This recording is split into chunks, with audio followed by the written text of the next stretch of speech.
എന്നാ ഇപ്പൊ തന്നെ വിളിച്ചിട്ട് ഉള്ളെന്ന് പറഞ്ഞു ഓൺ സ്പോട്ട് ഞാൻ വിളിച്ചു. എടോ ഡയറക്ടറെ, എന്റെ തലയോടെ പോസ്റ്ററിൽ ചേച്ചി അത് കുറച്ചുകൂടെ പറയാ. വേറെ സ്ട്രാറ്റജി നീ കൂടുതൽ ഞാൻ എന്നെ ഫോൺ ചെയ്തിട്ട് ഞാൻ പറഞ്ഞു, എടോ ഡയറക്ടറെ, എന്റെ തലയോടുള്ള പോസ്റ്ററിൽ എന്റെ തല എവിടെ വരും, മുത്തേ പിണങ്ങല്ലേ, നാളെ വരും. സ്ഥിരം ഡയറക്ടർമാർ പറയുന്നത് ഞാൻ കൊറേ കണ്ടു. അമ്മയുടെ മലവശം ഈ എലി എവിടെ പിടിച്ചത്? ആ എലിക്ക് വേണ്ടി ഞാൻ വെയിറ്റ് ചെയ്തിട്ടുണ്ട്. ചേച്ചി എലിക്ക് 14-ാം തീയതി ഡേറ്റ് ഉള്ളൂ, ചേച്ചി ഫ്രീ ആണോ എന്നൊക്കെ എന്നെ വിളിച്ചു ചോദിക്കുന്നത്. ഞാൻ ചോദിച്ചിട്ട് എന്ത് പാടേ ഒരു എലിക്ക് എടോ ചന്ദ്ര വണ്ടി എടുത്ത് വന്ന് കേറണമെന്ന് പറയുന്നത് ഒരു സ്ത്രീയെ സംബന്ധിച്ച് തലയ്ക്ക് ഭ്രാന്തെടുത്ത് ഈ മനുഷ്യനെ കൊണ്ട് വട്ടായതാ. നിവിന്റെ ഒരു 360 ഡിഗ്രിയാണ് നമ്മൾ ഈ സിനിമയിൽ യൂട്ടിലൈസ് ചെയ്തത്. അതും ഞാൻ പറഞ്ഞാണ്. അതായത് നിവിന്റെ കോമഡി മാത്രമല്ല, എല്ലാവരും പറയും കോമഡി അല്ല, നിവിന് അതിന്റെ അപ്പുറം ഉള്ള ഒരു ഏരിയ. എനിക്ക് തോന്നുന്നു മെയിൻലി നമുക്ക് ഹ്യൂമറിന് വേണ്ടി അല്ലെങ്കിൽ തമാശയ്ക്ക് വേണ്ടി ഉണ്ടാക്കിയ ഒരു സിനിമയല്ല. നമ്മളൊക്കെ അങ്ങനെയാണോ? നമ്മളൊക്കെ ലൈഫിൽ സീരിയസ് ആയിട്ട് പോകുന്നതും ഇടയ്ക്ക് ഉണ്ടാകുന്ന ചില നുറുങ്ങുകളുമാണ് നമ്മുടെ ലൈഫ്. ആ ലൈഫ് എടുത്ത് കാണിച്ചതാണ് Malayali from India. Malayali from ഇന്ത്യയുടെ വിജയവിശേഷങ്ങളുമായിട്ട് ഡിജോ ജോസ് ആന്റണി, മഞ്ജു പിള്ളയാണ് നമുക്കിപ്പോൾ. ഹായ് ചേച്ചി. ഹായ് ഡിജോ. ചേച്ചി, ഒരു പ്രശ്നമുണ്ട്. ഒരു അഭിനേതാവും കൂടെ വളർന്നു വരുന്നുണ്ട്. കോമ്പറ്റീഷൻ അവനെ വളരെ അനുവദിച്ചുകൂടാ. ഇപ്പോഴേ നമ്മൾ പറഞ്ഞ് താഴ്ത്തിയേക്കണം ചേച്ചി. പുതിയൊരു ആക്ഷൻ ഒക്കെ ഇട്ടിട്ടുണ്ട് ഇവിടെ കൊണ്ട്. കണ്ടായിരുന്നു ചേച്ചി? അതെ, ഡയറക്ടർ സ്പെഷ്യലാണ്. നിങ്ങൾക്കൊക്കെ ഉള്ളൊരു റെഫറൻസ് ആണ് ചേച്ചി ഫാലിമിൽ ചെയ്ത് കഴിഞ്ഞിട്ട്. അപ്പോൾ നമ്മൾ വിചാരിച്ചു ചേച്ചി അടിപൊളി പൊളിച്ചു എന്ന് വിചാരിക്കില്ലേ. അത് കഴിഞ്ഞ് വീണ്ടും വന്നപ്പോ ഇതിനകത്ത് വന്നപ്പോഴത്തേക്ക് ചേച്ചി വേറെ ലെവലിൽ എക്സാജറേറ്റ് ചെയ്ത് പറയേണ്ടതില്ലാത്തൊരു ക്യാരക്ടർ, വലിയ സംഭവങ്ങളൊന്നും കാണിക്കാനില്ലാത്തൊരു സംഭവം. പക്ഷെ ക്യാരക്ടറിന് ഡെപ്ത് ഉണ്ട്. ആ ഡെപ്ത് ചേച്ചി ചെയ്യുന്ന സമയത്തുണ്ടല്ലോ, ആർക്കും ഒരു തരത്തിലും ഒരു അഭിപ്രായവും, അതായത് ഒരു അഭിപ്രായ ഭിന്നതയില്ല. രസമായിട്ട് ചെയ്തിട്ടുണ്ട്. ഇതിൻ്റെ ഒബ്സർവേഷൻ എങ്ങനെയാണെന്ന് എനിക്ക് ചോദിക്കാൻ അറിഞ്ഞൂടാ. ഇപ്പോൾ ഫാലിമിയിലുള്ള കുറേ സീൻസും സാധനങ്ങളും ഒക്കെ നമുക്ക് ചേച്ചി അതെങ്ങനെയാണ് ചെയ്തത്, ഇങ്ങനെ ചെയ്തതെന്ന് ചോദിച്ചാൽ, ഇതെന്ന് പറഞ്ഞാൽ സാധാരണ ഒരു വീട്ടമ്മയുടെ ഒരു ഫീലാണ്. പക്ഷെ അത് ചേച്ചി ഗംഭീരമാക്കിയെന്നാണ് പ്രേക്ഷകരുടെയും എൻ്റെയും ഫീല്. എങ്ങനെയാണ് ചേച്ചി അത് കോപ്പിക്കണേ? ഡിജോ ആണ് ഇതിൻ്റെ കാരണം. ഡിജോ തീർച്ചയായിട്ടും ഇതിലെ ഓരോ ക്യാരക്ടേഴ്സും ഡിജോയുടെ തന്നെയാണ്, അതല്ല എന്ന് പറയാൻ പറ്റില്ല. ഡിജോ ആക്ച്വലി എന്നെ ഫോൺ ചെയ്തിട്ട് ഇങ്ങനൊരു ക്യാരക്ടർ ഉണ്ട് അമ്മ വേഷം. കാരണം ഇപ്പം എനിക്ക് അമ്മ വേഷത്തിലേക്ക് മാറിപ്പോകുന്നുള്ളൊരു ടെൻഷനിലേക്ക് ഇരിക്കുമ്പോഴാണ് അമ്മ വേഷം. ഞാൻ ഡിജോ നിവിൻ പോളി സിനിമ എന്നൊക്കെ പറയുമ്പം ഓഫ്കോഴ്സ് നിവിൻ പോളി എന്ന് പറയുന്ന നടനായിരിക്കും ഏറ്റവും പ്രോമിനൻസ് വരിക. അപ്പോൾ ബാക്കി വരുന്ന എല്ലാ ക്യാരക്ടേഴ്സും സബ്ബായി പോവോ, ഒന്നും ചെയ്യാൻ പറ്റായികയുണ്ടോ എന്നൊക്കെ ഞാൻ സംശയിച്ചിരുന്നു. ആ സമയത്ത് ഞാൻ ഇങ്ങനെ എന്തെങ്കിലും ചെയ്യാനുണ്ടോ, ഞാൻ വെറുതെ വന്ന് നിൽക്കാനാണെങ്കിൽ എനിക്ക് ആരെങ്കിലും വിളിച്ചാൽ പോരെ എന്ന് ഞാൻ വന്ന് നേരിട്ട് കഥ പറയാനിട്ട് ഡിജോയും ഷാരിസും കൂടെ വന്ന് എൻ്റെ അടുത്ത് സ്റ്റോറി കംപ്ലീറ്റ് പറഞ്ഞ്, ക്യാരക്ടർ മെയിൻലി കംപ്ലീറ്റ് പറഞ്ഞു വന്നിട്ട് ഡിജോ തന്നെ എൻ്റെ അടുത്ത് ചോദിച്ചൊരു ചോദ്യമുണ്ട്, എന്താ ചേച്ചി പഴയ പോലെ ആരും ഇങ്ങനെയുള്ള ക്യാരക്ടേഴ്സ് ചെയ്യാൻ വരാത്തത്? എന്തൊരു ബ്യൂട്ടിഫുൾ ആയിട്ടുള്ള ക്യാരക്ടേഴ്സാണ് മലയാള സിനിമയിലുള്ളത്. പക്ഷെ അവരുടെ അടുത്ത് ഇങ്ങനത്തെ ക്യാരക്ടേഴ്സ് ചോദിക്കുമ്പോൾ അവരാരും ചെയ്യാൻ വരാറില്ല. എന്താ ചേച്ചി അങ്ങനെ? സൈക്കോളജിക്കൽ മൂവ് ആയിരുന്നു ചേച്ചി. അല്ലല്ല, എന്റെ അടുത്ത് ചോദിച്ചു. പണ്ട് ലളിതാമ്മ, സുമാരിയമ്മ, മീനാമ്മ, ഒടുവിൽ അങ്കിള്, ഇങ്ങനെ കുറെ ആൾക്കാർ, ശങ്കരാടി അങ്കിള്, ഇവരൊക്കെ ക്യാരക്ടേഴ്സ് എന്നൊക്കെ പറഞ്ഞു കഴിഞ്ഞാൽ വേറെ ലെവലാ. അവർ ചെയ്ത ഓരോ ക്യാരക്ടേഴ്സും നമ്മുടെ മനസ്സിൽ ഇങ്ങനെ പതിഞ്ഞു കിടപ്പുണ്ട്, നമ്മുടെ കൂടെയുണ്ട്. പക്ഷെ ഇപ്പോൾ ചെയ്യുന്ന ആൾക്കാർ എനിക്കറിയില്ല, അവരുടെ കുറച്ചൊക്കെ ക്യാരക്ടേഴ്സ് നമ്മളെ നിൽക്കുന്നുള്ളൂ മനസ്സിൽ. ഈവൻ പറവൂർ ഭരതൻ എന്ന് പറഞ്ഞൊരു നടനുണ്ടായിരുന്നു ഇല്ലേ, അദ്ദേഹത്തിൻ്റെയൊക്കെ ചില സാധനങ്ങളൊക്കെ ഇപ്പോഴും എനിക്ക് ഓർമ്മയിൽ നിൽക്കുന്ന മഴവിൽ കാവടിയിലാണെന്ന് തോന്നുന്നു. ഒരു സാധനം പറഞ്ഞിട്ട് ഇങ്ങനെ ഒരു സാധനം വന്ന് നിൽക്കത്തില്ല, ഞെട്ടി. അതൊക്കെ നമ്മുടെ മനസ്സിൽ ഇങ്ങനെ തങ്ങി നിൽക്കുന്ന ഇതാണ്. ഇപ്പം ഹോം എടുത്താലും ഫാലിമി എടുത്താലും മലയാളി ഫ്രം ഇന്ത്യ എടുത്താലും ഒക്കെ വെച്ചാൽ അമ്മമാർക്ക് ഒരു ഭാവമുണ്ട്, ഒരു സ്നേഹത്തിൻ്റെ, ഒരു നന്മയുടെ, അഡ്ജസ്റ്റ്മെൻറ്റ്, ലൈഫ് അഡ്ജസ്റ്റ്മെൻറ്റിൻ്റെ ഒക്കെ ഒരു ഭാവമുണ്ട്. എല്ലാ അമ്മമാർക്കും ഉണ്ട്. അത് ഒരു രീതിയിലല്ലെങ്കിൽ വേറൊരു രീതിയിൽ അവർ അഡ്ജസ്റ്റ് ചെയ്യുന്നുണ്ടാവും ലൈഫിൽ. എനിക്ക് പേഴ്സണലി തോന്നിയിട്ടുള്ളതാണ്. ഇത് പറയുമ്പോൾ അച്ഛന്മാരും അഡ്ജസ്റ്റ് ചെയ്യുന്നെന്ന് പറഞ്ഞ് കുറേ ആൾക്കാർ വരും. എനിക്ക് പേഴ്സണലി തോന്നിയിട്ടുള്ളൊരു കാര്യമാണ്. ഓഫ് കോഴ്സ് അച്ഛന്മാരും ചെയ്യുന്നുണ്ട്. ഞാനിപ്പോൾ അമ്മ വേഷമാണല്ലോ ചെയ്യുന്നത്, അതുകൊണ്ട് എനിക്ക് അതല്ലേ പറയാൻ പറ്റുള്ളൂ. അപ്പോൾ അത് എൻ്റെ അമ്മ, എൻ്റെ പേരമ്മ, അങ്ങനെ കുറേ എനിക്കറിയാവുന്ന അമ്മമാരൊക്കെ ചെയ്യുന്ന ചില ക്യാരക്ടേഴ്സ്. പിന്നെ ഈ പറഞ്ഞ പോലെ ലളിതാമ്മ, സുകുമാരിയമ്മ അവരൊക്കെ ചെയ്ത ക്യാരക്ടേഴ്സ് നമ്മൾ ഓഫ് കോഴ്സ് റെഫറൻസ് എടുക്കും, എത്രയാന്ന് പറഞ്ഞാൽ റെഫറൻസ് എടുക്കും. അപ്പം അതെല്ലാം കൂടെ ചേരുമ്പോൾ നമുക്ക് ഒന്നിൽ നിന്ന് വ്യത്യസ്തമായിട്ട് എനിക്ക് തോന്നുന്നു ഇതിൽ ഡിഫറെൻ്റ് ആയിട്ട് എനിക്ക് അമ്മവേഷം വന്ന ഒരു സാധനം ഒരിക്കലും നമ്മുടെ അമ്മമാരായിട്ട് കമ്പയർ ചെയ്യാൻ, ഞാൻ കണ്ടിട്ടുള്ള അമ്മമാരായിട്ട് കമ്പയർ ചെയ്യാൻ പറ്റുന്നത് ടീച്ചറിലെ കല്യാണിയായിരിക്കും. അത് പക്ഷേ നമ്മുടെ അമ്മമാരായിട്ട് കമ്പയർ ചെയ്യാൻ പറ്റില്ല. പക്ഷെ ബാക്കിയുള്ളതൊക്കെ അല്ലെ നമ്മുടെ അമ്മമാരുടെയൊക്കെ ഒരു ഛായ ഉണ്ട് അതിന്. ഇതിലും അമ്മയുടെ ഛായ ഉണ്ട്. ഇപ്പോൾ ഞാൻ എൻ്റെ മനസ്സിൽ കരുതിക്കൊണ്ടിരുന്നത് എൻ്റെ അമ്മയൊക്കെ അന്ന് ഇങ്ങനെയാണല്ലോ എന്നെ ഡീൽ ചെയ്തിട്ടുണ്ടാവുക എന്ന് പറയുന്ന സാധനമുണ്ട്. എനിക്കൊന്ന് ഡിജോ ഒരുപക്ഷെ ആ റെഫറൻസ് ആയിരിക്കും ഈ ക്യാരക്ടർ എന്തോ ഉണ്ട് എന്നാണ് നമ്മുടെയൊക്കെ ഉള്ളിൽ ഫീൽ ചെയ്യിപ്പിച്ചത്. നമ്മൾ കടന്നുപോയതോ ഇല്ലെങ്കിൽ കടന്നു പോയിക്കൊണ്ടിരിക്കുന്നതോ ആയിട്ടുള്ളൊരു സിറ്റുവേഷനെ കുറച്ചുകൂടെ മനസ്സിലാക്കാൻ. അതായിരിക്കും ചേച്ചിയുടെ ക്യാരക്ടർ. ചില സ്ഥലത്തൊക്കെ ലൗഡ് ആവേണ്ടതുണ്ട്, പക്ഷെ അത്ര വലിയ ഹൈ ഒന്നും പിടിച്ചിട്ടില്ല. നമുക്ക് മനസ്സിലാവുന്നുണ്ട്, കറക്റ്റ് സെറ്റില്ല എങ്ങനെ ഇത് ആ ഒരു സാധനത്തിന് ഔട്ട്പുട്ട് എടുത്തത്. കുറെ ഇൻപുട്സ് ഉണ്ട് ചേച്ചിയുടെ സൈഡിൽ തന്നെ. ചേച്ചിയുടെ ആണ് ആ ഡയലോഗ്. അവന്റെ അമ്മയുടെ ചേച്ചി ഡിജോ എടാ ഞാൻ എൻ്റെ അമ്മ പറയായിരുന്നു, ചേച്ചിയുടെ അമ്മ പറയായിരുന്നു, എന്ത് പറയുമ്പോ അവന്റെ അമ്മയുടെ ഇത് മര്യാദ കഴിച്ചിട്ട് പോയ എന്ന് പറഞ്ഞെങ്കിൽ ഈ അമ്മയുടെ അപ്പൊ അത് അപ്പൊ എന്റെ അടുത്ത് പറയുമ്പോൾ ചേച്ചി എനിക്ക് ഭയങ്കരമായിട്ട് ഇഷ്ടപ്പെട്ടിട്ടുണ്ട്. അപ്പൊ അത് നമുക്ക് അപ്പൊ ഓരോ ക്യാരക്ടറിലും അവന്റെ അമ്മയുടെ കല്യാണം, പിന്നെ അപ്പൊ ഈ സാധനങ്ങളൊക്കെ ചേച്ചിയുടെ ഇൻപുട്ടാണ്. അപ്പൊ അത് പിന്നെ എനിക്ക് ആ ഡ്രസ്സിംഗ് ഒക്കെ ഒരുവിധം നമ്മുടെ ആ ഒരു വീടുണ്ടായിരുന്നു നമ്മൾ ഷൂട്ട് ചെയ്ത് ഇവരുടെ വീട്. അവിടുത്തെ ഒരു ചേച്ചി ഉണ്ടായിരുന്നു. ആ ചേച്ചിയും ഏതാണ്ട് അതേ ലുക്ക് തന്നെയാണ് നമ്മൾ മഞ്ജു ചേച്ചിക്കും അതേപോലത്തെ ഡ്രസ്സ്. പിന്നെ മഞ്ജു ചേച്ചിയുടെ ഏറ്റവും വലിയ പ്രോബ്ലം എനിക്ക് തോന്നിയത് ക്യാരക്ടറൊക്കെ ഓക്കെയാണ്, മഞ്ജു ചേച്ചി എന്തെങ്കിലും ചെയ്യും. ഞാൻ മഞ്ജു ചേച്ചി അവിടെ വന്ന് നിൽക്കുമ്പോഴേ നമ്മൾ ഇപ്പൊ ധ്യാനിന് വയറ് വെച്ചു, നിവിനുമായിട്ടുള്ള ഡിസ്കഷനിൽ നിവിൻ അത് സെറ്റ് ചെയ്തു, ഞാൻ അങ്ങനെ ആക്കിക്കോളാം, എനിക്ക് വേറെ സെറ്റിങ്സ് ഒന്നും വേണ്ട.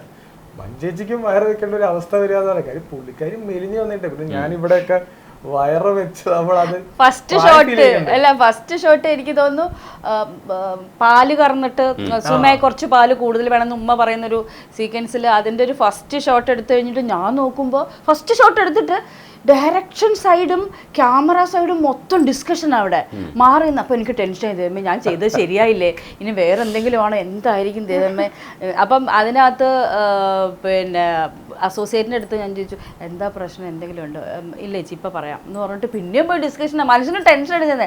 അവസാനം പറയുന്നത് ചേച്ചി നിവിൻ്റെ അമ്മയായിട്ട് ഫീൽ ചെയ്യുന്നില്ല, നമുക്ക് എന്തെങ്കിലും വ്യത്യസ്തമായിട്ട് ചെയ്യാൻ പറ്റും. അത് മാത്രല്ല പിന്നെ പാലിമിയുണ്ട്, ഇതിന്നൊക്കെ ഒന്ന് മാറ്റം വേണ്ടേ. വയറ് വെച്ചു, അങ്ങനെ വയറ് വെച്ച് ഇങ്ങനെയാണ് നമ്മൾ സെറ്റ് ചെയ്ത് നമ്മൾ ഇറക്കിയത്.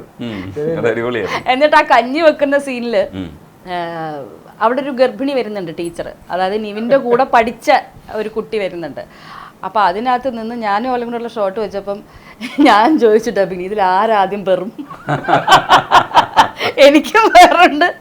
അപ്പോൾ ഷൂട്ട് കഴിഞ്ഞ് ഇറങ്ങുമ്പോഴും 1-2 പേര് എൻ്റെ അടുത്ത് ചോദിച്ചു വയറെവിടെ പോയി എന്ന്. കാരണം പെട്ടെന്ന് എങ്ങനെ ഇതിൻ്റെ വയറ് വന്നു എന്നുള്ളൊരു ചോദ്യം വന്നായിരുന്നു. മൽഘോഷിന്റെ ക്യാരക്ടർ കുറച്ച് കയറ്റി പിടിക്കേണ്ട ഒരു സാധനമാണ്. ഓരോരുത്തർക്കും ഓരോ സാധനമാണ് കൊടുത്തത്.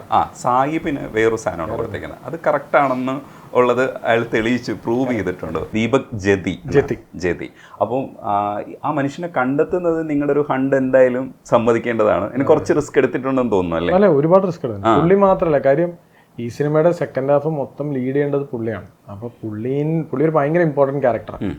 അപ്പോൾ പുള്ളി മലയാളം ഇങ്ങനത്തെ കുറേ കാര്യങ്ങൾ സംസാരിക്കണം. തുറക്കട തൊട്ട് തുടങ്ങല്ലേ. പിന്നെ പുള്ളി മലയാളം അറിയാന്ന് പറയുന്ന ഏരിയ പുള്ളി മാത്രമല്ല, പുള്ളിയുടെ മകള്, ഭാര്യ, ഇവരെല്ലാവരും നമ്മൾ ഓഡീഷൻ ചെയ്തെടുത്തതാണ്. അതിൽ ഏറ്റവും പ്രോമിനന്റ് ഫസ്റ്റ് ഈ സിനിമ നമ്മൾ തുടങ്ങുന്നത് സെക്കൻഡ് ഹാഫാണ്, മരുഭൂമി എപ്പിസോഡാണ്. അത് ഷൂട്ട് ചെയ്യാൻ നേരത്തെ എനിക്ക് ഇദ്ദേഹം വേണമായിരുന്നു. അപ്പൊ ആദ്യം പുള്ളിനെ തപ്പി കുറേ സെർച്ച്, പിന്നെ പൊക്കം, ഇവർ രണ്ടുപേരും നമ്മൾ ഇങ്ങനെ നിൽക്കണം, അവൻ ഇങ്ങനെ നോക്കണം, എന്നാലേ അത് കിട്ടും. അപ്പൊ അങ്ങനെ പറ്റുന്ന ഒരാൾ കുറെ തപ്പി നമുക്ക് ഫൈനലി കിട്ടിയതാണോ. പുള്ളി അത് 2-3 മലയാള സിനിമയിലുണ്ട്. വന്ദേ മാതരത്തിലുണ്ടായിരുന്നു, മമ്മൂക്കയുടെ എന്തോ ചെറിയൊരു ക്യാരക്ടർ ചെയ്തിട്ടുണ്ടായിരുന്നു. അങ്ങനെ 2-3 സിനിമകൾ ചെയ്തിട്ടുണ്ട്. അങ്ങനെ വന്ന് നമുക്ക് നമ്മുടെ ലൈൻ പ്രൊഡ്യൂസർ സന്തോഷം അയച്ചു തന്നു. അങ്ങനെയാണ് അത് എനിക്ക് തോന്നുന്നു ഒരു 6 ദിവസത്തെ പണിയായിരുന്നു. പുള്ളി ലൈഫിൽ ഡബ് ചെയ്തല്ലോ. പുള്ളി പഞ്ചാബി ആർട്ടിസ്റ്റാണ്. അപ്പൊ അവിടുത്തെ സിനിമകൾ ചെയ്യുന്നത്. അപ്പൊ പുള്ളി ഡബ് ചെയ്യാറില്ല. കാര്യം അവിടെ എല്ലാവരും നമ്മൾ വേറെ സെപ്പറേറ്റ് കൊടുത്തിട്ട് ഡബ് ചെയ്യിക്കാം. ഈ സിനിമയ്ക്ക് പുള്ളി ആദ്യമായിട്ട് ഡബ് ചെയ്യുന്നു. അതിൻ്റെ അകത്ത് മലയാളം ഭയങ്കരമായിട്ട് പുള്ളി പെട്ടുപോയി. പിന്നെ പുള്ളിയുടെ സൗണ്ട് നല്ലതാണ്. ഭയങ്കര ഒരു നമ്മുടെ മനസ്സിലൊക്കെ കുത്തേ എന്നൊക്കെ വിളിക്കുമ്പോൾ ആ ഒരു നല്ല വോയിസ് വേണം. ശരിക്കും ഒരു അംബരീഷ് പുരി, അമിതാഭ് ബച്ചൻ ലൈനിലുള്ള വോയിസ് വേണം. അപ്പൊ അത് പുള്ളിക്കുണ്ട്. അതുകൊണ്ടാണ് ശരിക്കും പറഞ്ഞാൽ നമ്മുടെ സിനിമയിലെ ഏറ്റവും കൂടുതൽ ആൾക്കാരെ എൻജോയ് ചെയ്യുന്ന ഏരിയ ഇവർ രണ്ടും തമ്മിലുള്ള കമ്മ്യൂണിക്കേഷൻ ഭയങ്കരമായിട്ട് വർക്കാവുന്നത്. അത് പുള്ളിനെ കൊണ്ട് തന്നെ ഇരുന്ന് ഡബ് ചെയ്യിച്ചാണ്, സമയം എടുത്തു. പക്ഷെ നന്നായിട്ട് ചെയ്തിട്ടുണ്ട്. ആ കുട്ടിയില്ലേ മകളായിട്ട് അഭിനയിക്കുന്ന കുട്ടിയും അതേപോലെ ഓഡിഷൻ ചെയ്തു. നമ്മള് ചണ്ഡീഗറിൽ പോയി ഓഡിഷൻ ചെയ്തെടുത്ത ദുവ എന്ന് പറഞ്ഞ ക്യാരക്ടർ. ശരിക്കുള്ള പേര് ഇഷിക. അയാളെ കാണുമ്പോൾ തന്നെ നമുക്ക് അയാളോടൊരു ഇത് തോന്നുന്നുണ്ട്, ഒരു ഫാദർലി ഫീല് ഏതൊരു ഏജിലുള്ളവർക്കും തോന്നും ആ കുട്ടിയോട് അങ്ങനെ ഒരു സാധനം. കാരണം അത് നിങ്ങൾ സ്ക്രിപ്റ്റ് എഴുതാതെ തന്നെ നമുക്ക് ആ സാധനം കിട്ടി. എന്തോ അയാൾക്ക് വേണ്ടി ചെയ്യാനില്ലേ. ഇനിവിൻ പോകുമ്പോഴും കുട്ടിയുടെ തലയിൽ തലോടുമ്പോൾ ഉണ്ടല്ലോ ആ ഒരു ഫീലൊക്കെ ഉണ്ടല്ലോ.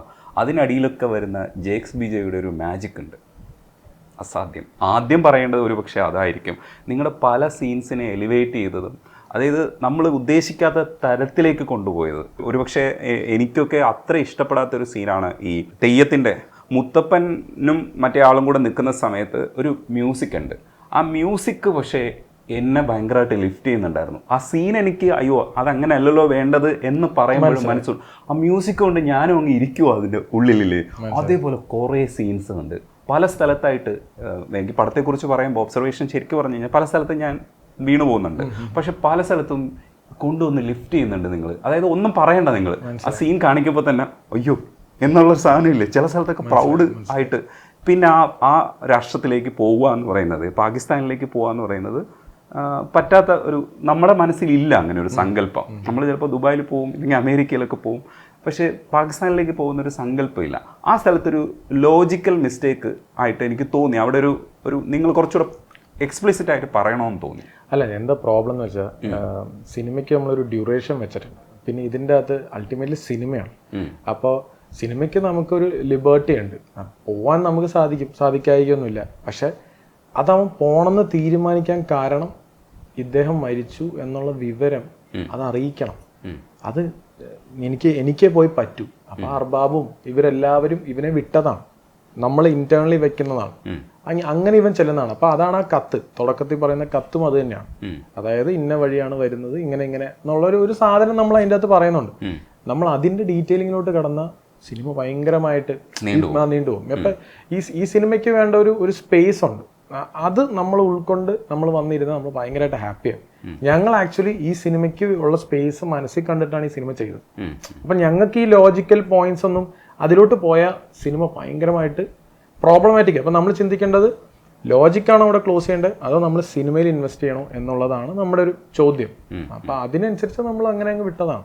പക്ഷേ ഞങ്ങൾ പ്രേക്ഷകർ കുറച്ചുകൂടെ കോമഡി വേണമായിരുന്നു. കാരണം നിങ്ങൾ ഭയങ്കര സീരിയസ് ആയിട്ട് പല സ്ഥലത്തും കാര്യം പറയുമ്പോഴത്തേക്ക് നമ്മൾ അതിലേക്ക് അങ്ങ് പെട്ടുപോവുകയാണ്. നമ്മളും വളരെ സീരിയസ് ആയി മാറും. മനസ്സിലായി. പക്ഷേ എനിക്ക് തോന്നുന്നു അത് തന്നെയാണ് തോന്നുന്നു. ആദ്യത്തെ ഒരു ദിവസത്തെ പ്രേക്ഷകരല്ലാതെ രണ്ടാമത്തെ ദിവസം വരുന്ന പ്രേക്ഷകർക്ക് ഭീകരമായിട്ട് ഇഷ്ടപ്പെടുന്നതിന്റെ റീസൺ അതാ. കാര്യം ഫസ്റ്റ് ഡേ വന്ന ക്രൗഡ്, അതാണ് ഞങ്ങളൊരു ടീസറും വിട്ടത്, ചെറിയൊരു സീരിയസ് ടീസർ വിട്ടത്. കാരണം ഈ സിനിമയുടെ ഒരു ചെറിയൊരു ത്രെഡാണ് രജനീഷ. നമുക്കിതിന്റെ ഈ ത്രെഡ് നമുക്ക് ഒരിക്കലും ഒരു ട്രെയിലറിൽ കട്ട് ചെയ്ത് വിട്ടാൽ പിന്നെ അതിൽ കൂടുതൽ ഈ സിനിമയിലൊന്നുമില്ല. ശരിയല്ലേ അമ്മ? കാര്യം ഇതൊരു ത്രില്ലർ സിനിമയല്ല. അത് ഞാൻ ആദ്യമേ പറയുന്നുണ്ട്, ഇതൊരു സാധാരണക്കാരൻ്റെ ഒരു യാത്രയാണ് ഈ സിനിമ. അപ്പൊ ആ യാത്രയ്ക്ക് ഒരുങ്ങി വരണം. പിന്നെ ഈ പറഞ്ഞ കോമഡി, അത് എനിക്ക് തോന്നുന്നു ധ്യാൻ നിവിൻ കോമ്പിനേഷൻ വരുമ്പോൾ കിട്ടുന്ന ഒരു എനർജിയാണ്. പിന്നെ അത് മാത്രമല്ല നമ്മൾ വിട്ടതെല്ലാം പ്രോമോയാണ്. പ്രോമോയാണ് നമ്മൾ കൃത്യമായിട്ട് പറഞ്ഞിട്ടുണ്ട്. പക്ഷെ പ്രോമോയിൽ ഭയങ്കരമായിട്ട് ഫൺ വന്നു എന്നുള്ളതും നമ്മൾ അത് വേറൊരു ട്രീറ്റ്മെന്റ്, സ്ലാപ്സ്റ്റിക്. പക്ഷെ ആ ട്രീറ്റ്മെന്റ് വെച്ചാൽ നമുക്ക് ഇതിൽ അങ്ങനെ വർക്കാവത്തില്ല. അപ്പൊ ഞാൻ പറഞ്ഞ കോമഡി സ്വാഭാവികമായിട്ടും കുറഞ്ഞു. പക്ഷെ സെക്കൻഡ് ഹാഫിൽ ഒരുപാട് സ്ഥലത്ത് സബ്ജക്ട് കുറച്ച് ഭയങ്കര സീരിയസ് ആണ്. അപ്പോൾ ഞങ്ങൾ കുറച്ചൊരു കോമഡി പ്രതീക്ഷിച്ച് നിൽക്കുകയാണ്. നാട്ടിൻപുറത്തെ അങ്ങോട്ട് സെറ്റായി വന്നപ്പോഴത്തേക്ക്, നാട്ടിൻപുറത്തെ ഈ മൽഘോഷൊക്കെ ഒന്ന് സെറ്റായി വന്നപ്പോഴത്തേക്ക് ആ പെങ്കൊച്ചി ഇങ്ങനെ എടുത്തിട്ട് ഫോൺ എടുത്തിട്ട് ഉമ്മ കൊടുക്കുന്ന സാധനമൊക്കെ ഇല്ലേ, അതൊക്കെ നമ്മളിങ്ങനെ എക്സ്പെക്ട് ചെയ്തിരിക്കും ഇതെപ്പോഴാണ് വരിക എന്നൊക്കെയുള്ള നമ്മൾ ചില എക്സ്പെക്ടേഷൻസ് ഉണ്ടാവുമല്ലോ. അത് ശരിയാണ്, നിങ്ങൾ ഉണ്ടാക്കിയതാണ് കേട്ടോ, ഞങ്ങൾ തെറ്റല്ല. അപ്പോൾ എന്നിട്ടുണ്ടല്ലോ കോമഡിയെ കുറിച്ച് ഭയങ്കര സീരിയസ് ആയിട്ട് പറയാൻ തുടങ്ങി. പിന്നെ സീരിയസ് ആയിട്ട് ഇരുന്ന് കൊടുത്തല്ലേ മതിയാവും എന്നുള്ള രീതിയിൽ നമ്മൾ ഇരിക്കുവായിരുന്നു ചെയ്തത്. അല്ല, അതിനകത്ത് സീരിയസ് ആയിട്ട് പറയുന്ന ഞാനായിട്ടുള്ള ഫോൺ കോൺവെർസേഷനൊക്കെ സീരിയസ് ആണ്. ഉമ്മ എന്റെ മോന് നല്ലൊരു പണി തന്നെ കിട്ടി എന്നൊക്കെ പറയുന്നത് ആക്ച്വലി ഞാൻ സീരിയസ് ആയിട്ട് പറയുന്നത്, കേൾക്കുന്നതിന് അതൊരു തമാശയായിട്ട് ഫീൽ ചെയ്യും. അതിനകത്ത് പറയുന്ന വയ്യാതെ വരുമ്പോഴത്തേക്ക് ഞാൻ പറയുന്നുണ്ട് ഇച്ചിരി പനിക്കൂർക്കയിലെയും തുളസിയിലെയും മരുഭൂമിയിലെ, അതൊക്കെ ശരിക്കും എന്റെ കുറേ ഫോൺ കോൾസ് എനിക്ക് അറിയാമായിരുന്നു. അത് കോമഡി അതെ ആവും. അതെ അത് പറയാം. ഡിജോ പറഞ്ഞിരുന്നു ചേച്ചി പറയുന്ന സീരിയസ് ആയിട്ടായിരിക്കണം, പക്ഷെ കേൾക്കുന്നവന് കോമഡി ആയിട്ട് ഫീൽ ചെയ്യണം. അല്ല അത് കിട്ടുകയും ചെയ്തു. വലിയ ചിന്തനെ ഒരു വഴിക്കാക്കുമെന്ന് എനിക്ക് അറിയായിരുന്നു എന്നൊക്കെ പറയുന്നത് ആക്ച്വലി സീരിയസ് ആണ്. ആ അമ്മ സീരിയസ് ആയിട്ട് പറയുന്നതാണ്, പക്ഷെ അവൻ അവിടെ അനുഭവിക്കുന്നതായിട്ട് വെച്ച് നോക്കാം. അതിന്റെ സിറ്റുവേഷൻ ആണ് ഫൺ ഉണ്ടാക്കുന്നത്. ഇപ്പൊ നമ്മള് പ്രോമോയിലൊക്കെ വിട്ടത് നമ്മൾ തന്നെ കൗണ്ടർ അടിച്ച് ഫൺ ഉണ്ടാക്കുക. ഇതിൽ അവന്റെ സിറ്റുവേഷൻ ആണ്. മോനെ അവിടെ കാറ്റും വെളിച്ചമൊക്കെ ഉണ്ടോ, ദോഷം പറയരുതല്ലോ അമ്മ എന്നൊക്കെ പറയുന്നത്. ഇതെല്ലാം സിറ്റുവേഷനിൽ അവൻ പറയുന്നതാണ്. അപ്പൊ എനിക്ക് തോന്നുന്നു അതിന് ഇപ്പൊ സെക്കൻഡ് ഹാഫിൽ തന്നെ മൽഘോഷിന്റെ ഫോൺ കോൾ ഭയങ്കരമായിട്ട് ആൾക്കാരെ അപ്പൊ പലരും പറഞ്ഞത് മൽഘോഷ് ഇവനും കൂടെ മൽഘോഷിന്റെ സെക്കൻഡ് ഹാഫ് കാണിക്കുമ്പോൾ ചിരിയാണ്. കാര്യം എന്താ വെച്ചാൽ നമ്മൾ പ്രതീക്ഷിച്ചു പോയിന്ന്, പക്ഷെ ഒരു ഫോൺ കോളിലൂടെ ഇതായിരുന്നു നമ്മുടെ സിനിമ, ഇത് ഞങ്ങൾ പ്ലാൻ ചെയ്ത് തന്നെയാണ്. അതായത് ഈ സിനിമയുടെ രൂപം ഇങ്ങനെയാണ്, ഫോൺ കോൾസിലൂടെ ആയിരിക്കും ഫൺ വരിക, നീ ചത്തില്ലടാ എന്നൊക്കെ പറയുന്നതും. അപ്പൊ പക്ഷെ എനിക്കൊന്ന് പ്രേക്ഷകർ കുറച്ചും കൂടി ഇവര് തമ്മിൽ ലൈവായിട്ട് സൈക്കിളിൽ കയറിയും അങ്ങനെ എന്തൊക്കെയോ പ്രതീക്ഷ കാണാം. അത് പ്രതീക്ഷിച്ചു ഉറപ്പായിട്ടും തെറ്റ് പറയാനില്ല. അവരതൊരു തെറ്റ് നിങ്ങൾക്ക് പറയും, നിങ്ങളാണ് ഞങ്ങൾ അങ്ങനെ ആകർഷിച്ച് കൊണ്ടുവന്നിട്ട് ഞങ്ങൾക്ക് നല്ല പണിയാണ്. ഭയങ്കര സീരിയസ് ആയിട്ടുള്ള ഒരു ടോപ്പിക് ഒക്കെ പറഞ്ഞു. ഇപ്പൊ രണ്ടാമത്തെ സിനിമ ഇത്, മൂന്നാമത്തെ സിനിമ ഇതിലേക്ക് വന്ന് നിൽക്കുമ്പോൾ എനിക്കും മനസ്സിലായൊരു പോയിന്റ് അതാണ്. നമ്മൾ വിട്ട ടീസർ ഭയങ്കര സീരിയസ് ആണ്. അപ്പൊ ആ ടീസറിന്റെ സ്വഭാവം എക്സ്പെക്ട് ചെയ്ത് വരുന്നവർക്ക് ഭയങ്കരമായിട്ട് ഇഷ്ടപ്പെട്ടിട്ടുണ്ട് സിനിമ. ഞാൻ വിചാരിക്കായിരുന്നു ഡിജോ കഴിഞ്ഞ ദിവസം തലേദിവസം കണ്ട് സംസാരിച്ച് പോയിട്ടും ഒരു ഹിന്റ് പോലും തന്നില്ലല്ലോ, ഇത്രയും സീരിയസ് പടമാണ് ഇത് എത്ര സീരിയസ് ആകും എന്നുള്ളത് എനിക്ക് തോന്നുന്നു. നമ്മള് ഇപ്പൊ വേൾഡ് മലയാളിയാന്തം അത് എനിക്ക് ചെയ്യണമെന്ന് ഭയങ്കര ആഗ്രഹം ഉണ്ടായിരുന്നു. കാര്യം എനിക്കത് അങ്ങനത്തെ ഒരു പരിപാടി ചെയ്യണം, പക്ഷെ അത് ഈ പടത്തിലില്ലാന്ന് ഞാൻ പറഞ്ഞിരുന്നു. പിന്നെ നമ്മൾ വിട്ടതൊരു പ്രൊമോ, പക്ഷെ കൃഷ്ണ സോങ് പടത്തിലുണ്ട്. ശരിയല്ലേ, നമ്മൾ വിട്ട കണ്ടന്റിലൊന്നും നമ്മൾ ആരും ഡിസീവ് ചെയ്തിട്ടില്ല. The only thing is teaser എനിക്കൊന്ന് 2 ദിവസം മുന്നേ വിട്ടു. ഡിജോ ഇതിനൊക്കെ നമുക്ക് മറികടന്ന് അടുത്ത പടം ഒരു തമാശ കോമഡി ആയിരിക്കണം. അല്ല ഡിജോ 3 ചെയ്തതും കുറച്ച് സീരിയസ് ആണ്. പക്ഷെ ഇതിന്റെ കോമഡി ഇല്ലേ? അല്ല കോമഡി ഉണ്ട്, പക്ഷെ കുറവാണ്. ഞങ്ങൾക്ക് ഇച്ചിരി കൂടെ വേണമായിരുന്നു. കാരണം ഡിജോ കാണിച്ച ടീസറിനകത്ത് നിന്ന് ഞങ്ങൾ കുറച്ചുകൂടെ എക്സ്പെക്ട് ചെയ്തു കോമഡി. കാരണം ഇതെല്ലാം അവിടെ ഇവിടെയൊക്കെ വെച്ച് കഴിഞ്ഞാൽ കോമഡി കൂടുതൽ ഉണ്ടാവുമെന്ന് നമ്മൾ പ്രതീക്ഷിക്കുന്നുണ്ട്. നാട്ടിൻപുറമൊക്കെ നിങ്ങൾ സെറ്റ് ചെയ്ത് വന്നിട്ട് അപ്പൊ തന്നെ നിങ്ങൾ തുടങ്ങി സീരിയസ് ആയിട്ട്. അപ്പൊ ഞങ്ങൾ അങ്ങ് നിരാശരായി പോയി. പിന്നെ ഇടയ്ക്കൊക്കെ മാത്രം വരുന്ന ഈ പറയുന്ന ഒരു ലൈറ്റ് ആയിട്ടുള്ള, ഞാനത് പറഞ്ഞിരുന്നു രജനി ഷാപ്പിനെ. അത് പിന്നെ ആരെ അറിയാനാ, ബേസിക്കലി ലൈറ്റ് ഹാർട്ടഡ് ഹ്യൂമർ ആണ്. ഇതൊരു മലയാളികൾക്കുള്ള ഒരു ട്രിബ്യൂട്ടാണ് ഈ സിനിമ. നമുക്ക് ഭയങ്കരമായിട്ട് നമ്മളെ ഇഷ്ടപ്പെടുന്ന ഒരാൾ നമുക്ക് വേണ്ടി ഒരു യാത്ര നടത്തി അയാൾ ചെയ്യുന്ന ഒരു കാര്യമാണ് സിനിമ. അപ്പൊ ഇത് നമ്മൾ ഓൾറെഡി കഥയും പറഞ്ഞ എല്ലാം സെറ്റ് ചെയ്ത് വന്നല്ലേ. ഇതെനിക്ക് തോന്നുന്നു മെയിൻലി നമുക്ക് ഹ്യൂമറിന് വേണ്ടി അല്ലെങ്കിൽ തമാശയ്ക്ക് വേണ്ടി ഉണ്ടാക്കിയ ഒരു സിനിമയല്ല. നമ്മളൊക്കെ അങ്ങനെയാണോ, നമ്മളൊക്കെ ലൈഫിൽ സീരിയസ് ആയിട്ട് പോകുന്നതും ഇടയ്ക്ക് ഉണ്ടാകുന്ന ചില നുറുങ്ങുകളുമാണ് നമ്മുടെ ലൈഫ്. ആ ലൈഫ് എടുത്ത് കാണിച്ചതാണ് മലയാളി ഫ്രം ഇന്ത്യ എന്ന് എനിക്ക് അയാളുടെ ലൈഫിൽ ഉണ്ടാവുന്ന. അപ്പൊ എനിക്കൊന്ന് ഞാൻ പറയാം, സത്യൻ സാറിന്റെ ഒക്കെ ചിന്താവിഷ്ടേഷം അത് നമ്മളെ പൊട്ടിച്ചിരിപ്പിക്കും. അങ്ങനെയല്ല, ക്യാമറ ചാടട്ടെ കൂടെ ചാടട്ടെ എന്നൊക്കെ പറഞ്ഞ് ചെറിയ ചെറിയ സിറ്റുവേഷൻ അല്ലേ, അങ്ങനത്തെ സിറ്റുവേഷൻ ആണ് സിനിമ. പക്ഷെ നിവിന്റെ മോഡുലേഷൻ ഒക്കെ ആ സ്ഥലത്തൊക്കെ പിടിക്കുന്നത് ഭയങ്കര രസമായിട്ട് വന്നിട്ടുണ്ടായിരുന്നു. എല്ലാവരും അപ്രീഷിയേറ്റ് ചെയ്യുന്നുണ്ട്. നമുക്ക് തോന്നി അയ്യോ ഇയാൾ എന്ത് രസമായിട്ടാണ് പറഞ്ഞു വിടുന്നത്. ബ്രോ അത് ഭയങ്കര പാടാണ്. അതായത് അതാണ് ഞാനും പറഞ്ഞത്, നിവിന്റെ ഒരു 360 ഡിഗ്രിയാണ് നമ്മൾ ഈ സിനിമയിൽ യൂട്ടിലൈസ് ചെയ്തത്. അതും ഞാൻ പറഞ്ഞതാണ്. അതായത് നിവിന്റെ കോമഡി മാത്രമല്ല, എല്ലാവരും പറയും കോമഡി അല്ല, നിവിന് അതിൻ്റെ അപ്പുറം ഉണ്ട് ഒരു ഏരിയ. ആ ശരിക്കും പറഞ്ഞാൽ ആ പാകിസ്ഥാന്റെ അവിടെ ഏരിയയിലൊക്കെ പോയിട്ട് ചെയ്യുന്നത് നിവിന്റെ ഓരോ ലുക്സിലും ഉണ്ട് ആ ഒരു വേരിയേഷൻ. അതത്ര ഈസി അല്ല. അത് ഭയങ്കര സിമ്പിളായിട്ട് ഫ്ലിപ്പ് ചെയ്യാവുന്ന കേസുള്ളൂ. അപ്പൊ ആ ഏരിയ ഭയങ്കര ലാസ്റ്റത്തെ ഒരു 20 മിനിറ്റ്സ് ഭയങ്കര ഇഷ്ടപ്പെടുന്ന പ്രേക്ഷകർ ഭീകരമായിട്ടുണ്ട്. ഞാൻ പെട്ടുപോയൊരു സ്ഥലം എന്ന് പറയുന്നത് പാകിസ്ഥാനിൽ പോയിട്ട് അവിടെ ഒരു പ്രശ്നം ഉണ്ടാക്കുന്ന സമയത്ത് ഇത് പാകിസ്ഥാനാണ്, ഇയാൾ എങ്ങനെ പ്രശ്നം ഉണ്ടാക്കണേ, പ്രശ്നം ഉണ്ടാക്കിയ പണിയിട്ടില്ലേ എന്നുള്ള ഒരു സാധനം ഇല്ലേ. പക്ഷെ അയാളുടെ ഉള്ളില് ഒരൊറ്റ കാര്യമുള്ളൂ, അയാൾക്കും ഒരു ഷോക്കായിരുന്നു. കാര്യം അവിടെ അങ്ങനെയാണ്, ഇതങ്ങനെയാണ് ബൈ എന്ന് പറയുന്ന പോലെ അവിടത്തെ സിറ്റുവേഷൻ അങ്ങനെയാണ്. അത് പ്രശ്നം മനഃപൂർവ്വം ഉണ്ടാക്കുന്നതല്ല, അവൻ അറിയാതെ മനസ്സിൽ നിന്ന് പറഞ്ഞു പോകുന്നതാണ്. അവള് പഠിക്കണം, അവളുടെ അച്ഛന്റെയും ആഗ്രഹം അതാണ്. അവളുടെ അച്ഛൻ പറഞ്ഞു വിട്ടിരിക്കണം അതാണ്, അവളെ പഠിപ്പിക്കണം, പഠിത്തം നിർത്തരുത് എന്ന്. അപ്പൊ അത് അറിയാതെ പറഞ്ഞു പോകുന്നത് അതൊരു ഇഷ്യൂ ആയി മാറിപ്പോകുന്ന. അവന് വേണ്ടത് അതിന് കിട്ടുകയും ചെയ്തു. ആക്ച്വലി അവന് നന്നായിട്ട് പെരുമാറുന്നതായിട്ട് കാണിക്കുന്നുണ്ടല്ലോ. പിന്നെ ആദ്യം കാണിച്ച അങ്ങേര് വന്നിട്ടാണ് അങ്ങേർക്ക് എന്തൊരു സോഫ്റ്റ് കോർണർ ഉണ്ട്, പിടിച്ചു മാറ്റിയിട്ട് പറയുന്നത് ഞാൻ ഇല്ലായിരുന്നെങ്കിൽ ഇപ്പൊ എല്ലാം കൂടെ തല്ലി കൊന്നേനെ, നിനക്ക് പ്രാന്താണോ എന്നൊക്കെ ചോദിക്കുന്നില്ലേ. അയാളുടെ ലുക്കും രസമായിരുന്നു കേട്ടോ, ആ മനുഷ്യന്റെ എല്ലാവരും നമ്മൾ ഈ പറഞ്ഞ പോലെ ഓഡിഷൻ ചെയ്ത് നമ്മൾ സെറ്റ് ചെയ്ത്. കാര്യം ഇത് നമ്മൾ സിനിമ തുടങ്ങുമ്പോഴേ നമുക്കറിയാം ഇതിന് ഇത്രയും പരിപാടികളുണ്ട്, ഈസി പടമല്ല. It's a very big film എന്നെ സംബന്ധിച്ചോളം. ഇപ്പോൾ ജനഗണമന ശരിയാണ്, ജനഗണമന നമ്മൾ ഈ പറഞ്ഞ പോലെ ഒരു 75-78 ദിവസം കൊണ്ട് നമ്മൾ ഫുൾ പടം തീർത്തു. പക്ഷെ നമ്മൾ ചെറിയ പാർട്ടായിട്ട് കുറച്ച്, പക്ഷെ അത് ഒരു വേറെ സ്കെയിലാണ്. ഇതിലൊരു വലിയ ക്യാൻവാസ് സിനിമയാണ്. This is more of a brotherhood അല്ലേ പറയുന്നത്, ഗ്ലോബൽ ബ്രദർഹുഡ് അല്ലേ, it's not a small film. അപ്പം അങ്ങനത്തെ ഒരു ചെറിയൊരു നാട്ടുപ്രദേശത്തിലുള്ള ഒരു തമാശയും കാര്യങ്ങളും, അതിൻ്റെ അപ്പുറം കളിയിൽ അല്പവും കാര്യം, അതിൽ കൂടുതൽ കാര്യമുള്ള സിനിമയാണ്. കളിയിൽ കുറച്ച് കൂടുതൽ കാര്യമാണ്. ഈ എലി എവിടെ നിന്നാണ് പിടിച്ചത്? എലി എങ്ങനെ നിങ്ങൾ പിടിച്ചത്? ഗ്രാഫിക്സ് ആണോ എലി? പറയൂ. അല്ല, ഒറിജിനൽ എലിയാ. അത് മഞ്ചേച്ചിക്ക് അറിയാം. ഒറിജിനൽ എലിയാ. ആ എലിക്ക് വേണ്ടി ഞാൻ വെയിറ്റ് ചെയ്തിട്ടുണ്ട്. വേറൊരു ആർട്ടിസ്റ്റിന് വേണ്ടി വെയിറ്റ് ചെയ്തതിൽ വരെ വെയിറ്റ് ചെയ്തിട്ടുണ്ട്. ഞാൻ ചോദിച്ചിട്ട് എന്ത് പാടേ ഒരു എലിക്ക് വേണ്ടി. സംഭവം ആ ഇന്റർവെൽ പഞ്ചില് ആ എലി അതിനകത്ത് പെടുന്ന ഒരു സീൻ ഉണ്ടല്ലോ, അതിൽ ഇങ്ങനെ കുനിഞ്ഞ് നോക്കുമ്പോ ആ ഒരു സീനിന് വേണ്ടിയിട്ട് ആ എലി വരാൻ വേണ്ടി ഒരുപാട് ലേറ്റ്. മാത്രമല്ല ആ എലി അഭിനയിക്കും, ഞങ്ങളെക്കാളൊക്കെ നന്നായിട്ട് അഭിനയിക്കും ആ എലി. സീരിയസ് ആയിട്ട് ആ എലിയുടെ അടുത്ത് ഇവിടെ വളാൻ പറഞ്ഞത് ഒരു ഭയങ്കര അനുസരണമുള്ള ഒരു എലിയാ. അപ്പൊ ലിസ്റ്റിന് ഏറ്റവും കൂടുതൽ ലാഭം ഉണ്ടാക്കിയ എലിയാണ്. സത്യം. എലിയൊക്കെ എനിക്ക് ഒരു 3 ദിവസം കണ്ടു എലിയുടെ സീക്വൻസ്. 3 അല്ല 2.5 ദിവസം. ബേസിക്കലി അതാണ്, എലിയാണ് നമ്മുടെ ഗോപി. ബിൻഡോ അസോസിയേറ്റ് ഫോൺ ചെയ്തിട്ട്, ഡിജോയുടെ അസോസിയേറ്റ് ബിൻഡോ ഫോൺ ചെയ്തിട്ട്, ചേച്ചി എലിക്ക് 14-ാം തീയതി ഡേറ്റ് ഉള്ളൂ, ചേച്ചി ഫ്രീ ആണോ എന്നൊക്കെ എന്നെ വിളിച്ച് ചോദിക്കുന്നത്. പക്ഷെ എലിയ ഉപയോഗിച്ചിട്ടുണ്ട് ത്രൂ ഔട്ട്, യൂസ് ചെയ്തിട്ടുണ്ട്. എലി ബേസിക്കലി നമ്മൾ തുടക്കത്തിൽ എലിയെ കാണിച്ചിട്ട് ഇവൻ കുളിക്കുമ്പോ എലിയുണ്ട്. അപ്പൊ എന്താണ് പ്രേക്ഷകർ കണ്ടോണ്ടിരിക്കുമ്പോൾ ഇത് എന്താണ് ഈ, പക്ഷെ ഇത് നമ്മള് മൗസ് ഉണ്ട് ഇങ്ങനത്തെ കുറെ സിനിമകളിൽ നിന്ന് നമുക്കറിയാം. അങ്ങനെയാണ് നമ്മൾ ഈ ട്രാക്ക് വെച്ച്. ബേസിക്കലി ഇത് ടോം ആൻഡ് ജെറി. അപ്പൊ ഈ എലി പെട്ട് കഴിഞ്ഞാൽ പിന്നെ അത് ഗോപിയാണ്.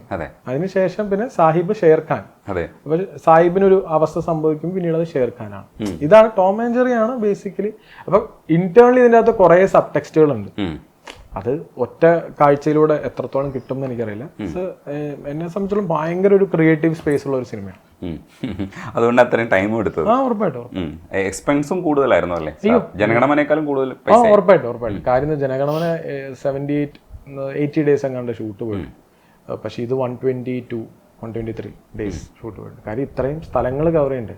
നമുക്ക് ഇപ്പൊ രജനീഷ് ചോദിച്ചില്ലേ എന്താ പാകിസ്ഥാനിലേക്ക് പോയ ലോജിക്ക് കിട്ടിയില്ല, അതല്ലേ പറയുന്നുള്ളൂ. ബാക്കി പക്ഷെ അവിടെ പോയി അവന്റെ യാത്രാ സാധനങ്ങൾ ഇത്രയും കാണിച്ചില്ലെങ്കിൽ അവന്റെ ബുദ്ധിമുട്ട് കിട്ടില്ലല്ലോ.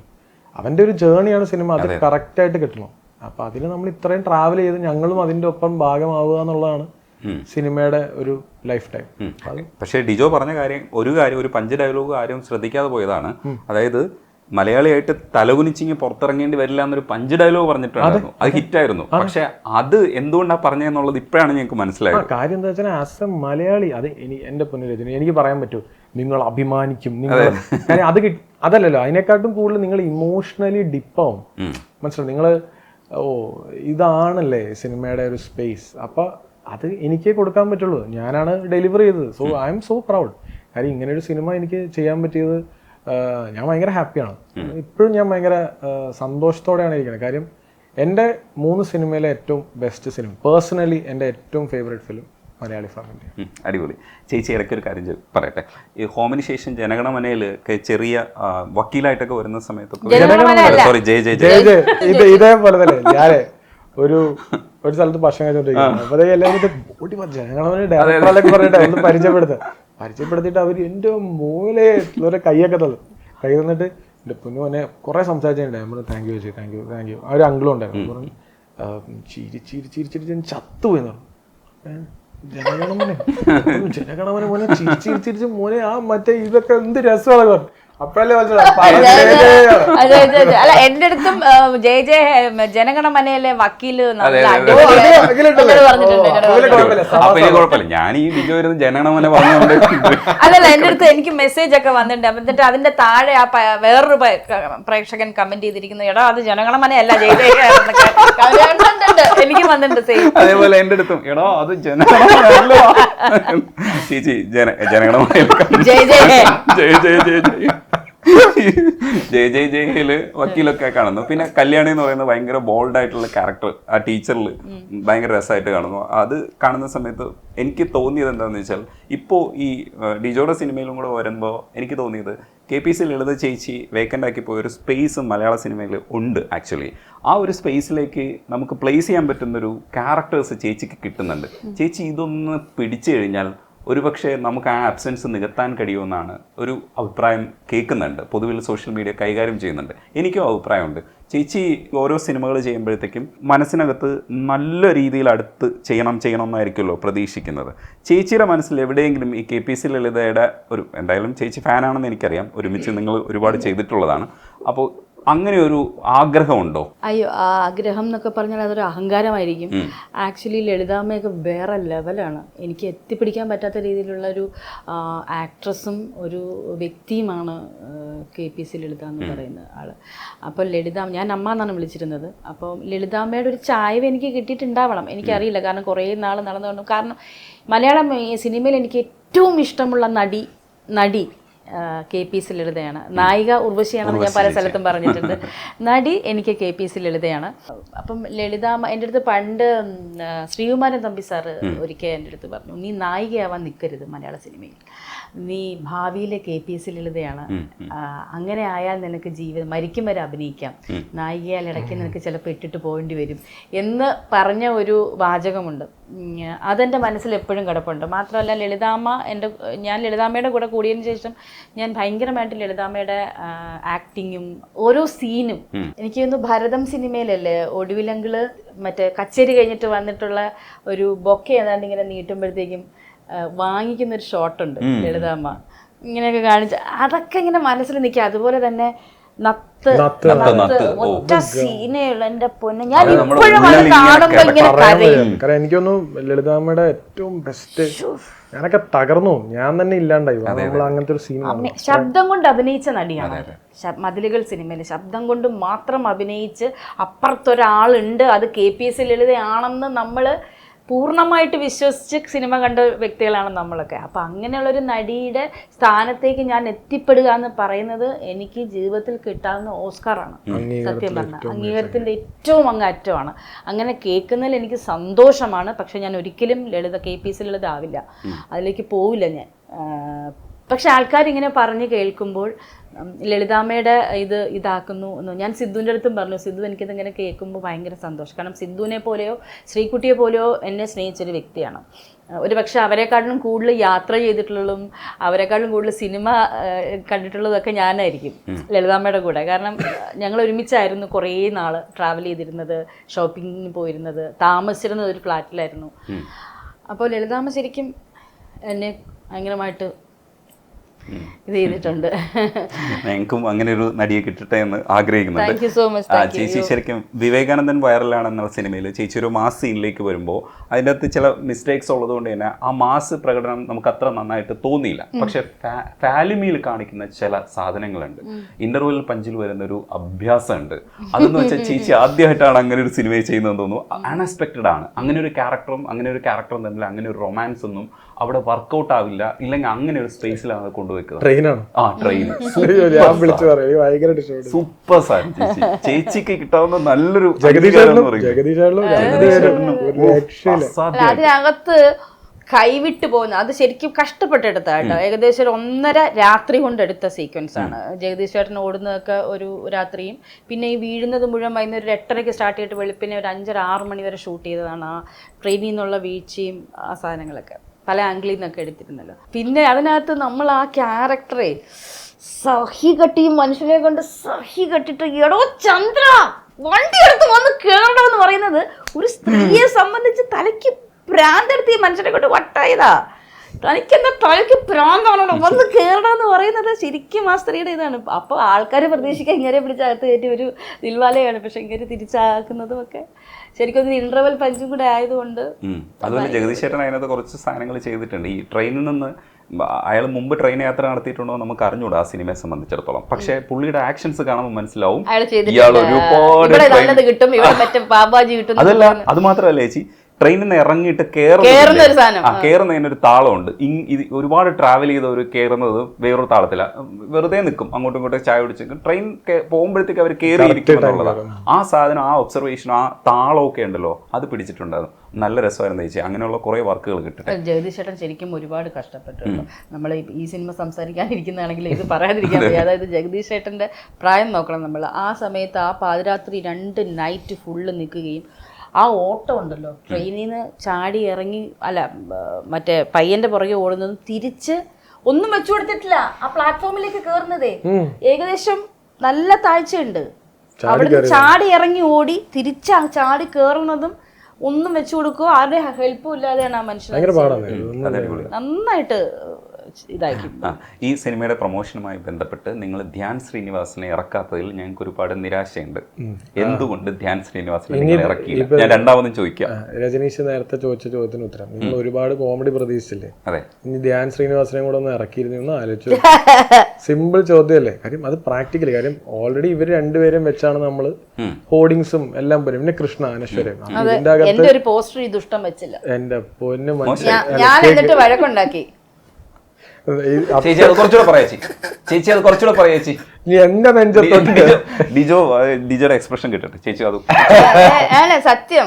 ഞാൻ എന്നിട്ട് സിനിമ ഇറങ്ങുന്നതിന് പക്ഷെ നമ്മുടെ ഇതിലെല്ലാത്തിനും ഇതൊക്കെ നമ്മൾ വേറെ സ്ട്രാറ്റജി നീ കൂടുതൽ ഞാൻ ഫോൺ ചെയ്തിട്ട് ഞാൻ പറഞ്ഞു, എടോ ഡയറക്ടറെ, എന്റെ തലയോടുള്ള പോസ്റ്ററിൽ എന്റെ തല എവിടെ വരും, മുത്തേ പിണങ്ങല്ലേ, നാളെ വരും.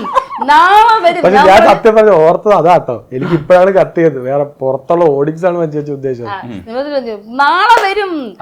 ഞാൻ സ്ഥിരം ഡയറക്ടർമാർ ഞാൻ കുറെ എന്നൊക്കെ പറഞ്ഞിട്ട് പിറ്റേ ദിവസം എന്നെ സമാധാനം അല്ലല്ല ദൈവമേ പൊന്നു അങ്ങനൊന്നും പറഞ്ഞു. നമ്മൾ ഓരോ പോസ്റ്റേഴ്സ് ഡിജിറ്റല്, ഞാൻ മറ്റേത് ഓർത്തിട്ടില്ല. ഡിജിറ്റലിൽ ഇത് വന്ന് കാരണം എന്റെ ഫ്രണ്ട്സ് ഒക്കെ ഫ്രണ്ട്സും അറിയാവുന്നവരൊക്കെ ചോദിച്ചു, മലയാളി ഫ്രം ഇന്ത്യയിലുണ്ടെന്നല്ലേ പറഞ്ഞേ, പോസ്റ്ററിലൊന്നും കണ്ടില്ലല്ലോ. ഇങ്ങനെ പറയുമ്പോ എനിക്ക് ഇതിലൊന്നും ഒരു വിശ്വാസം ഇല്ലാത്ത ഒരാളാണ്. പോസ്റ്ററിലൊന്നും ശ്രദ്ധിക്കില്ല, പോസ്റ്ററിൽ വന്നില്ലെങ്കിൽ എന്താ, നമുക്ക് കിട്ടിയ ക്യാരക്ടർ നന്നായോ, പ്രേക്ഷകർ സ്വീകരിച്ചോ, ഇതാണ് ഞാൻ നോക്കുന്ന മെയിൻലി. പക്ഷെ ഇത് എന്റെ അടുത്തിരുന്ന് കുറെ കേട്ട് കഴിഞ്ഞ് നേരിട്ട് പറയാട്ടോ കുറച്ച് ആൾക്കാര് പറഞ്ഞപ്പോ, എന്നാ ഇപ്പൊ തന്നെ വിളിച്ചിട്ട് ഉള്ളെന്ന് പറഞ്ഞ ഓൺ ദ സ്പോട്ട് ഞാൻ വിളിച്ചു, എടോ ഡയറക്ടറെ എന്റെ തലയോടെ പോസ്റ്ററില്. ഡിജോയ്ക്ക് അപ്പൊ തോന്നി അല്ല ഡിജോയ്ക്ക് അറിയാം ഞങ്ങളൊരു അപ്പൊ മഞ്ചേച്ചി ഇത് വിളിച്ചപ്പോ തന്നെ ഞങ്ങൾ ഓൾറെഡി പ്ലാൻഡ് ആണ്. ഡേ 4 ഏതിലോ ആണ് നമ്മൾ ഈ ക്യാരക്ടർ മഞ്ചേച്ചി സലിമേട്ടൻ ഇവരുടെ എല്ലാവരുടെയും വെച്ചിട്ട് പോസ്റ്റേഴ്സ് നമ്മൾ അന്ന് ഡിജിറ്റൽ വിട്ടു. മറ്റേ ഹോർഡിങ്സ് ഒന്നും നമ്മൾ ഇടപെടാറില്ല, അതൊക്കെ നമ്മൾ ആക്ച്വലി വേറെ വഴി. പിന്നെ ഒരു സമാധാനം തോന്നിയത് അതിനകത്ത് മെയിൻ ഒരു ക്യാരക്ടർ ചെയ്യുന്നതാണ് ആ പഞ്ചാബിക്കാരൻ. അയാളുടെ ഇല്ലല്ലോ എന്നാലോചിച്ചപ്പോ ഒരു സമാധാനം. പിന്നെ ഉറപ്പായിട്ടും കാര്യം പുള്ളിനെ അറിയത്തില്ലല്ലോ. അപ്പൊ പുള്ളിനെ നമ്മൾ സിനിമയിലൂടെ നമുക്കത് കാണിക്കാൻ പറ്റത്തുള്ളൂ. അപ്പൊ ഇതാണ് ഈ ആസ് എൻ ഇന്ത്യ പാകിസ്ഥാൻ ആണെന്നുള്ളത് നമുക്ക് വിടാൻ പറ്റില്ല. അത് വിട്ട് കഴിഞ്ഞാൽ അതിലൊരു ത്രില്ലില്ല. പിന്നെ കാണാൻ വരുന്ന രജനീഷിന് പോലും ഇതല്ലേ പടം എന്നേ പറയത്തുള്ളൂ. നമുക്ക് അറിയാലോ. അപ്പൊ നേരത്തെ പറഞ്ഞ പോലെ ധ്യാന്റെ ഇന്റർവ്യൂ, ധ്യാനും നിവിനും, ധ്യാൻ ആക്ച്വലി അന്ന് വിളിച്ചതാണ്, അതായത് പ്രസ് മീറ്റിന്റെ സമയത്ത്. അന്ന് ഉണ്ടായിരുന്നില്ല, ഷൂട്ടോ പനിയോ എന്തോ ആയിരുന്നു. അപ്പൊ ധ്യാൻ ആക്ച്വലി ഉണ്ടായിരുന്നെങ്കിൽ, ധ്യാനും നിവിന്റെ ഇന്റർവ്യൂസ് എങ്ങാനും വൈറലായിരുന്നെങ്കിൽ സിനിമയ്ക്ക് ഈ പറഞ്ഞ പോലെ ഭയങ്കരമായ പ്രശ്നം ഉണ്ടായിരുന്നു. പക്ഷെ അതിന് മുമ്പേ വൈറലായിരുന്നു നിങ്ങൾ. എങ്ങനെ മലയാളി ഫ്രം ഇന്ത്യയുടെ ആദ്യത്തെ അല്ല അത് ബേസിക്കലി അത് December 25 വിട്ടതല്ലേ. അപ്പൊ അതിലെന്താ പ്രോബ്ലം എന്ന് വെച്ചാൽ അതിൽ ഞാനും നിവിനും അല്ലേ ഉള്ളൂ, അല്ലാതെ വേറെ പരിപാടിയാണ്. അത് സിനിമയ്ക്കല്ലേ ഗുണം ചെയ്യും. ഞാൻ പറയാം ധ്യാൻ നിവിൻ കോമ്പിനേഷൻ ആണ് പറഞ്ഞത്. അത് മാരകമായ ഒരു പ്രതീക്ഷ കൊടുക്കണ്ട എന്ന് മനഃപൂർവ്വം പ്ലാൻ ചെയ്ത് തന്നെയാണ് നമ്മളത് പിടിക്കാത്ത കാര്യം. നമ്മൾ പിന്നെ ഹൈപ്പൊന്നും കൂടുതൽ ടീച്ചറും വിട്ട് നമ്മൾ വളരെ സട്ടിലായിട്ടല്ലേ പോയത്. കാര്യം ഞങ്ങൾക്കും ഫീൽ ചെയ്തു, കാര്യം ഇത് സിനിമയുടെ സ്വഭാവം ഇതാണെന്നുള്ളത് നമുക്ക് മനസ്സിലായി. അത് ടോട്ടാലിറ്റി ഇതാ, ചിരിക്കാനുണ്ട്, നുറുങ്ങ് തമാശകളാണ്, ഇതൊക്കെ നമ്മൾ പലയിടത്തും പറഞ്ഞു. പക്ഷെ പ്രേക്ഷകർ ഈ പറഞ്ഞ പോലെ ഭയങ്കര പൊട്ടിച്ചിരിക്കാൻ വരുന്ന പ്രേക്ഷകർക്ക് ചിലപ്പോൾ അത് കിട്ടില്ല. പക്ഷെ ഇതൊക്കെ ആണെങ്കിലും സ്ട്രാറ്റജി വിജയിക്കുന്നു, സിനിമ വിജയിക്കുന്നു. ആ സമയത്ത് നമുക്ക് കിട്ടുന്ന ഒരു ഹൈ ഇല്ലേ, ഹൈയിലാണ് ഇപ്പൊ ഡിജോ ഉള്ളതെന്ന് മനസ്സിലാക്കുന്നുണ്ട്.